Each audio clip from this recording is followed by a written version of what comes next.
ale nejako zapnú.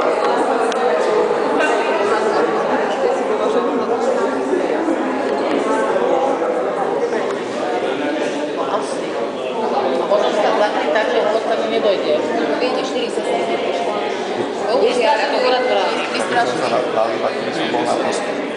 No veď, ale keď sa takto jedná, tak my teraz, keď prídeme raz vlády na nemocnice, mali by sme ich nechať ležať na vozíku a čakať, kedy pán primár pôjde po nich, lebo však pán primár povedal, že na schodík pôjde, alebo pôjde po ním, nie? Tu si telefóny asi takto. Vypnúť im z noci. A prečo by si mali sadnúť naši pacienti? Nech stoja ako idioti a nech čakajú. Tak nie to, že stojíme po. Ale ja Už sme stali na úrade vlády.